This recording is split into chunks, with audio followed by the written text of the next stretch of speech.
I, 37F, accidentally found out last month my husband, 38M, was using work trips as an excuse to sleep with his also married co-worker who lives across the country. When I say accidentally, he sent me a screenshot of Amazon purchases for our children and included at the bottom of the photo was a delivery to this woman. So yes, the worried wife and me checked his search history and email. It was all right there. I learned his November trip was a romantic getaway, but this current one is luxurious. A spa resort complete with couples massages, couples cooking classes and monogrammed bathrobes from Etsy. He mailed her a box of gifts a few days ago for Christmas. How sweet. He purchases sexy lingerie, sent her money on Venmo and even started planning a January trip to Las Vegas. I was furious when I learned all this, but I kept my composure. My plan: he left this morning for his work trip, but before he left I gathered all evidence of his affair. I spent 4 weeks collecting emails, credit card statements, reservations and confirmations. I wrote him a 10-page letter, put it in an envelope and taped it inside the lining of his suitcase. I plan on sending a group text to him and his mistress right after check-in telling them to enjoy their trip. I will also inform them that a letter is in his suitcase and that I want a divorce. I wrote a special section just for her and I wanted to make sure she sees it, so I will be emailing her the letter as well. He is currently in the air. My group text goes out this evening. Stay tuned. Update: his flight landed 1.5 hours ago. He told me he would text me when he landed and he has yet to do so. I have texted him twice, they were delivered but not read. I checked our phone records and he texted both me and her during his layover. His email shows no Uber receipt from his final destination airport to his hotel. She must have picked him up. Something I probably should have clarified in my op. She lives in the state he is visiting. So he flew alone. I will be sending a group text to both him and his mistress in 2 hours, as that will be 4 p.m. their time and check-in. Update number 2. Sent pictures of our children and he did not respond. FYI, he is in the middle of the desert. My texts are going through green, which puts a monkey wrench in my plan for a group text to him and his mistress. Need suggestions? Should I call the hotel? Connect right to their room? I worked so hard for this, it has to be tonight. Help. Update number 3. Thank you to everyone standing by and waiting. My best friend has come to my house to help me through this. It seems my texts are going through green, undelivered, but when my friend tried it as blue and delivered. He has blocked me. I guess that helps his guilt. The plan now is to call the hotel. We'll wait a few minutes after check-in to make the call. Very soon. Please stand by. Update number 4. Like most of you predicted, he does not care. He had 0 answers for my questions. That was the most hurtful part. But guess what? I have all the emotional support and economic support, so I'm not mad. Every question I asked he had no response because his mistress was sitting there. I suspect when he is home alone with me, his answers will be different. I have made sure that he will not emotionally and financially fuck me because I have secured support from family and friends. He can go fuck himself. Update number 5. Called his hotel room. Talked to his mistress and finally lost my shit. He ended up calling me a few minutes later and had 0 empathy. I'm shocked, but I'm not. He said a divorce was in order and fought me on nothing. I expected him to be sad. He was not, but that's okay. I started packing up his shit. I have some great friend who helped me put everything in the garage. Good riddance? I guess so. The morning after. I wake this morning broken. My house is in shambles as I went on a rampage yesterday, ripping photos off the wall, throwing his stuff in piles on the floor and breaking random objects in anger. Now that I've had a night's sleep, I feel that I am a bit clearer in my thinking as I analyze the conversation we had yesterday. He was different on the phone. That was not the man I know, but who was the man I've known? Because everything was a lie. The only thing he cared about on the phone was getting the kids, which is perfectly okay. He should want to see his kids. But he refused to answer any question I had or admit to anything. I personally feel his lack of remorse was because he was sitting in front of his mistress. If I confronted him at home, this would not have been his reaction. When he comes home Monday night, I expect to see a different man. Also, in my conversation with the mistress, I learned she is recently separated. I called my mom. That was hard. While she and my dad have always been loving and supporting, it was hard to make that phone call. I felt like a failure. I know it wasn't my doing, but to admit that I made a poor choice in a spouse was difficult. Was this all because of a mistake I made 13 years ago? Honestly, it doesn't matter. I have 2 days to empty my house of his things. Who do I tell? Do I call his dad? Do I tell his mother? Best friend? Work buddies? I wish there was a manual on how to do this because I'm lost. Even with all my preparation, I'm still humiliated. Luckily, he did not take his house keys when he left. So no need to change the locks. I'll be removing his keys and sending him on his way. I don't plan on seeing him when he gets home Monday night. Doors are locked, everything you own is in the garage, have your people talk to my people and I'll see you never. Preparing for the return, my friends and family have been wonderful. I am so fortunate to have such great people in my life.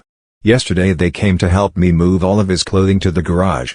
His collectibles were all packed up and sitting here, waiting to be appraised.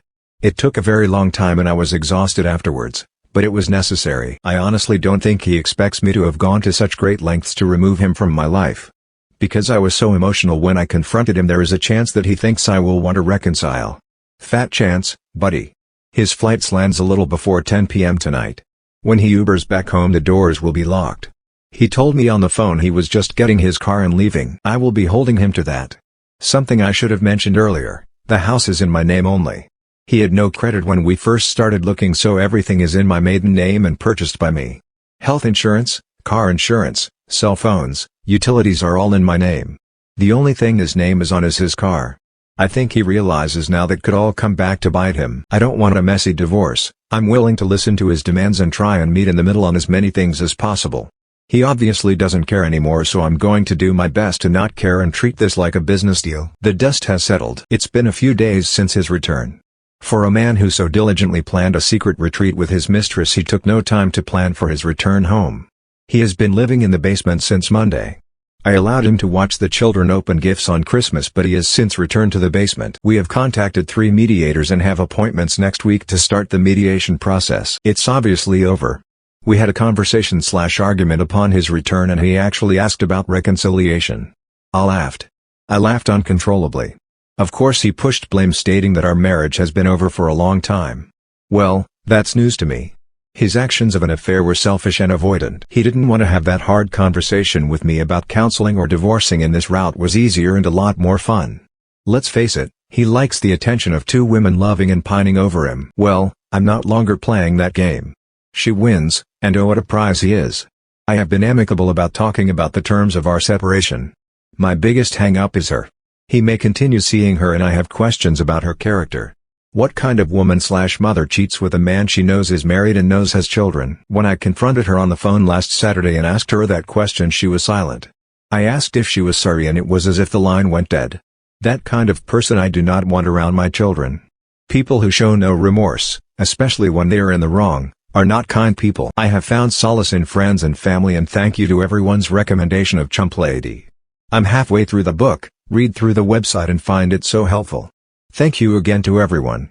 I can't believe the outpouring of support. To the trolls, sorry you think I'm an unfit and inattentive wife, but cheaters cheat because they want to. Thank you again to all. Not sure if you want a mediation update or if my story is over. Either way, I'm happy to have met you all. Where's the fault? If you listen to the books and advice always given about cheaters, it all says the same thing. It's not you, they made a choice. My STBX insists things were bad. While I don't think we were Pam and Jim or Lucy and Ricky, I think things were good. This process has made me review who I am, who I've been and who I want to be.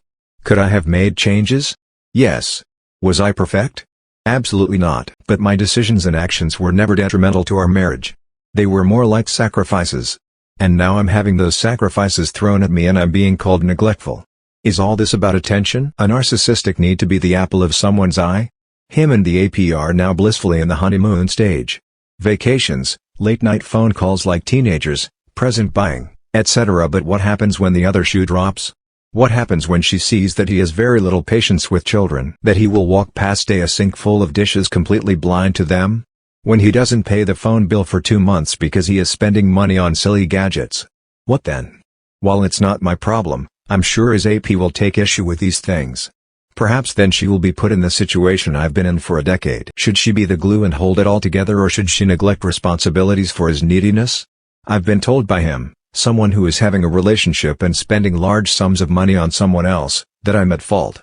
Perhaps, but what about the decades of cleaning up your messes? Maybe if I would have had 2-hour conversations with him every night things would be different, but to be honest, I'm happy I'm here. Now reflecting back, I see how underappreciated I was. How neglected I was. All these years I thought I was helping, but I was really being taken advantage of, and this affair is no different. Just a word of advice to all the mess cleaners, excuse makers, and spouse sheltering people reading this. Stop. Stop now. I've learned that all the helping is simply them learning how to manipulate you. Draw that line in the sand. Prepare for an uncomfortable situation when they start to stumble under the pressures of real life. But don't lose yourself. I lost myself years ago and it's not a place you want to be. Mediation and the move. We had our first mediation appointment via Zoom yesterday. It was very amicable, but only because I don't want to fight and I just want this to be over. He apparently wants nothing. Not the house, not the furniture, not what he's entitled to of my pension. He just wants to be done as well. As I've been packing up things in the house to declutter, I've been offering him things, but he wants nothing. I suspect the moment our marriage is dissolved he will be packing up his collectibles and clothing and driving across the country to live with her. I guess I should be okay with this as I don't want to be married to him anymore. It just kills me that he will be moving in with her and helping her raise her 2 children while mine are fatherless. It makes me so angry. Seething. The man who was abandoned by his father is now doing the same thing. Something he said would never ever happen because of the mental issues it has given him today.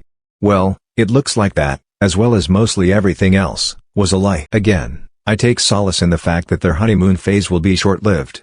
Reality will smack them both in the face and she will realize that he can be more hurt than help. While I wish him well and hope the best, our kids deserve more than a Christmas/Easter/1 week in the summer father. No dad at basketball games, Cub Scouts, birthday parties and school plays. Meanwhile AP will have him and her children's biological father. I guess nothing in life is fair and my boys will have to learn that lesson early than I had hoped. He's gone. My STBX left yesterday morning to visit her. I told him to go. I didn't want to spend night with him and our COVID circle friends who we celebrate with have zero interest in seeing him either. He booked a flight 30 minutes after I told him to go.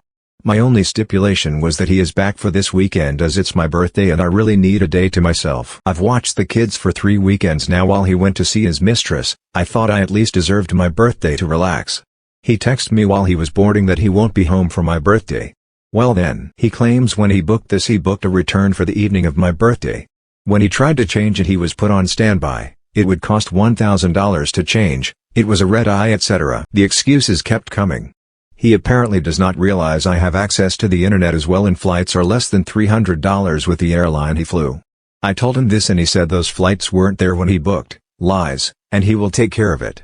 I just want him to be honest. If you don't want to be here for my birthday, just say it. If you don't want to spend the day with your children, just tell me. I can't force you to be a parent. I told him the flights were available and affordable, it's his choice to rebook. Ball is in your court. That's all I can do, right? Stay tuned for an update on his return this weekend. Nightmare. It was 12:40 a.m. on 9 and there was still no call from him. I was angry for no other reason than I explained to the kids that even though daddy wasn't with us he would call at midnight to talk to them and wished them a happy new year. I was made to be a liar. So, I texted my STBX and his excuse was, they are with their friends, I didn't want to bother them. Excuse me? Bother them? You mean you didn't want your kids to bother you is what you were really saying. If I was across the country now without my kids I would have called and done the countdown with them via FaceTime. I think most parents would. But not him. He said, if you would have told me that you told the kids I'd call then I would have. He tried to spin this on me, that I created this mess. Why do I have to tell you that you need to call your children at midnight? This small act said a lot to me. Our children are not a priority. I guess he didn't want to ruin his perfect vacation at his new girlfriend's house with her children. He has a nice new family now. Today is my birthday and he returns this evening. I told him in my night text that I will speak to him on the 12th, our next mediation meeting because I'm done.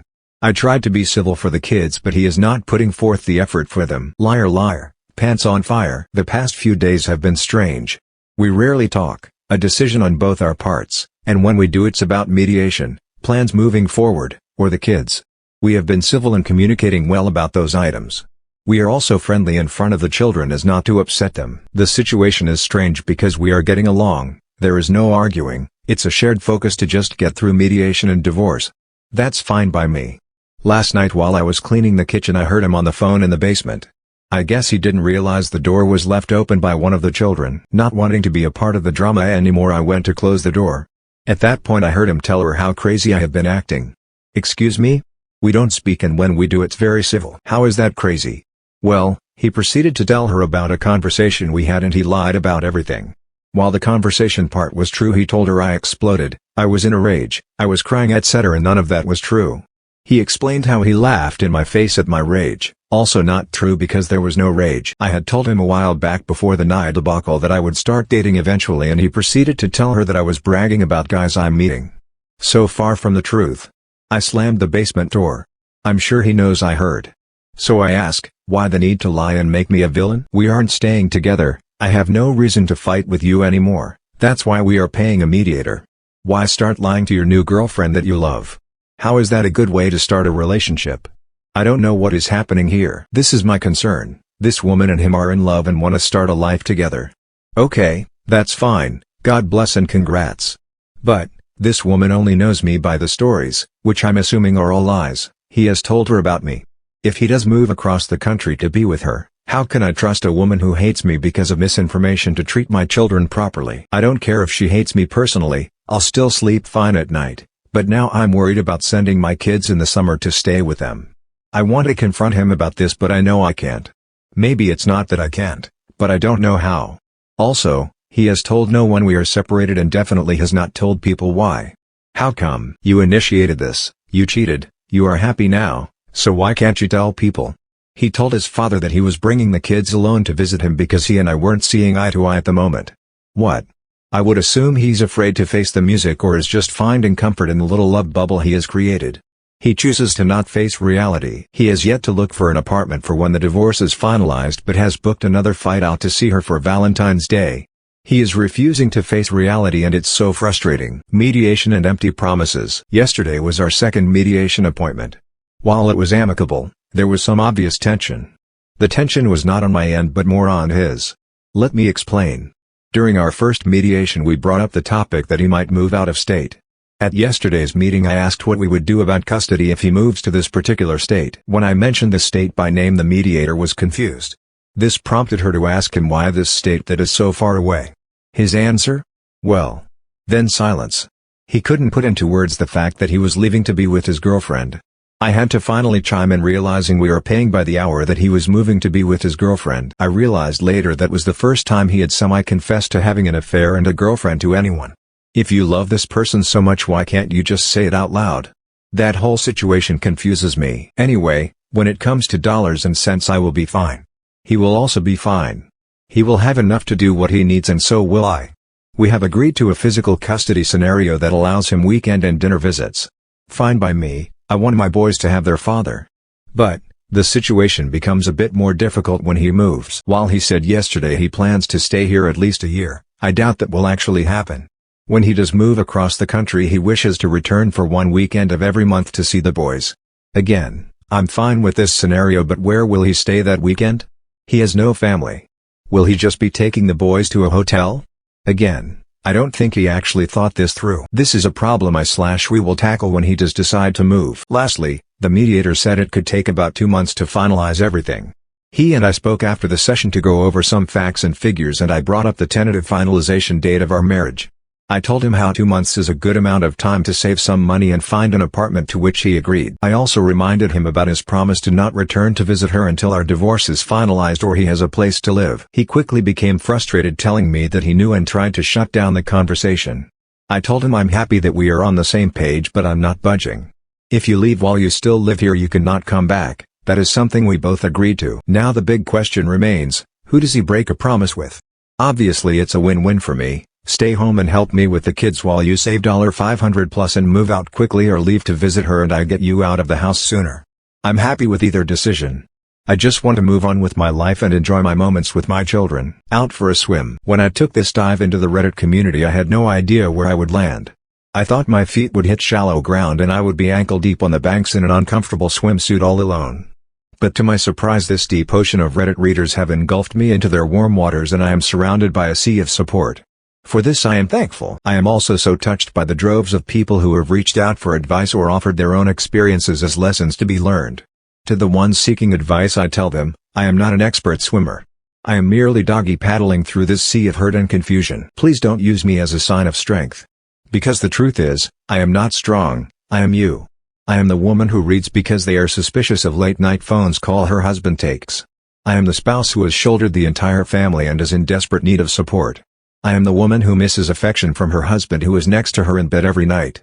I am you. To those people who have yet to catch their partner cheating but are suspicious, Trust your gut. Cheating is a coward's choice, so be braver than them and face the truth. To the spouse who is the fixer and takes on every challenge, take a step back. When you help, even with good intention, you are actually just hurting yourself. To the spouse who has tried everything to receive physical attention from their partner but to no avail, their affection is probably going somewhere else. These are lessons I wish I could have told myself months, if not years ago. Listen to me. Or just listen to you. To the sharks in water who call me a bad mom, a crazy bitch, fake, or even just think I'm out of my mind, you will find no blood in this water. So it's best you move on and find a thread where the op will chum the water for you. It's so very easy to read and judge, this I understand. I just hope that if this ever happens to you that you will be as brave, logical and composed as you expect others to be. If not, you will find sharks circling you as well. So I hope you are as strong of a swimmer as you claim to be. If you are still reading, my saga/survival continues. Our final mediation papers will arrive this week. We were able to settle everything at the last meeting on January 12th and the documents just need our signature. After that, the divorce papers need to be served and filed with the county. Then we await our court date, which will be done via Zoom. Yes, a bit anticlimactic, but it will still serve its purpose of divorcing. He has started, finally, to look for an apartment, but nothing is to his satisfaction. Maybe he is being picky, or maybe he is comfortable living in the basement. Either way, once the divorce papers are stamped, he needs to be gone. He has started making phone calls to her during the day and I can hear him giggling downstairs. I'm happy he is happy, I really am. That isn't passive-aggressive. I know I will be happy one day too, he just got there first and that's okay. I feel like my life is in limbo right now. I can't move forward because I'm chained to the past. I'm hoping his move will be soon. I suspect he wants out for February 1st so he can go visit her for Valentine's Day. I hope for his sake, and mine, that he makes his deadline. I will update again after I receive the mediation paperwork and divorce papers are served. I'm sure that will stir up a lot of thought and emotion, so I'm certain it will be a doozy. Till then, I'll keep doggy paddling. Souvenirs. If you have been following along, then you know that there was a chance he would leave for Valentine's Day to go visit her. Well, he left this morning. He told the kids, "I'm going," as he walked out the door, leaving me to explain a few hours later that he had to leave to work when they started asking for him. I have learned that I can't have expectations. Just because I would try to be more honest with the kids doesn't mean he would. I was really proud of the fact that I didn't even engage him in the discussion/debate/argument of going. Yes, I had loudly vocalized some feelings a week ago when he told me he was going, but I have not engaged him about it since. All I asked was for his flight info so that I would know when to expect him back. He did not provide this information. Maybe he thinks I'm not entitled to it. Either way, he left and I was fine. While we had the conversation multiple times, in which he agreed that he would not visit her again till he had an apartment, he has reneged on that agreement. Shocker. He claims that he has every right to be here, which he does legally, and he can do as he pleases. He put a down payment on an apartment a few days ago but says he doesn't know when he is moving. What? The bills he pays in the house are less than the child support he will have to pay, so I think his decision to stay longer might be a financial one. I've offered him any piece of furniture he wants in the house. I even offered to pay for half of the cost of bunk beds for the boys. I just need him to leave. I have no idea why he is dragging his feet. But, I learned through a mutual friend and former work colleague of theirs that she recently had COVID. When I say recently, I mean the Board of Health from her state said she could stop quarantining 3 days ago. But what about her kids that are in the home? Were they living there during her quarantine? Are they positive? Perhaps they are asymptomatic. Will my STBX be bringing me and our children home a COVID souvenir? I'm livid. COVID insensitivity. For all those messaging me with concern and for updates, I apologize for my tardiness. It has been a heartbreaking 2 weeks. To amend for my absence, I will be posting 2 updates tonight. Let me start from the beginning. My STBX left for his getaway on February 12th and did not return until 2:15.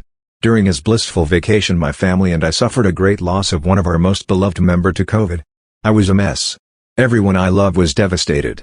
I called my STBX on February 13th and told him the prognosis was not good.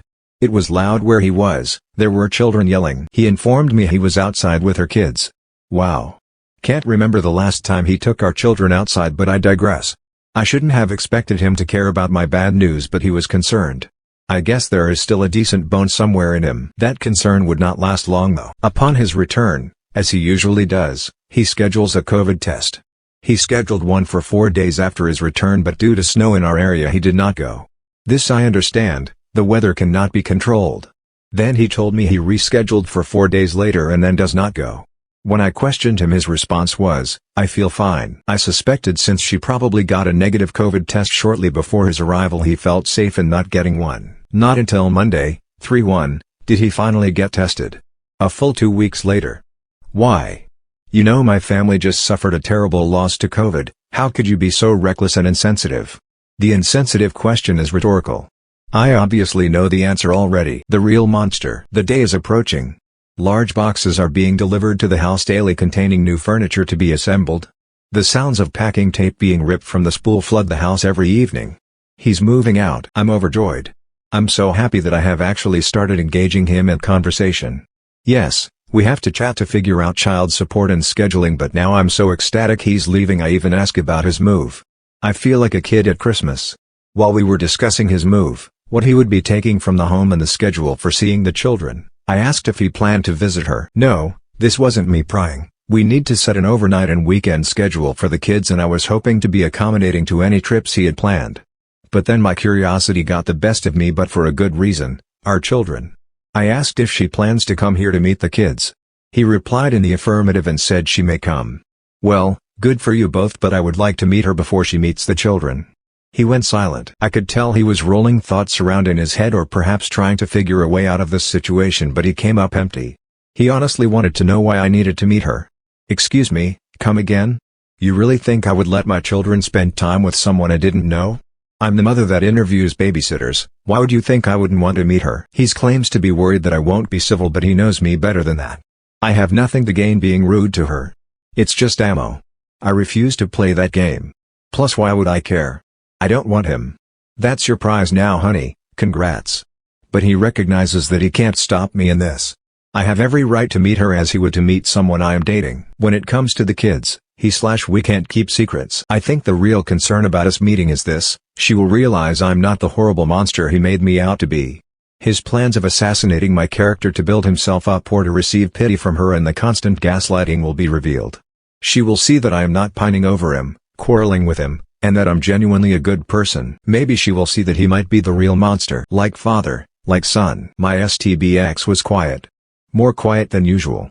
Almost sulking. I don't understand his motivations anymore and what he actually cares about, so I left it alone. Not my business to care and comfort anymore, right?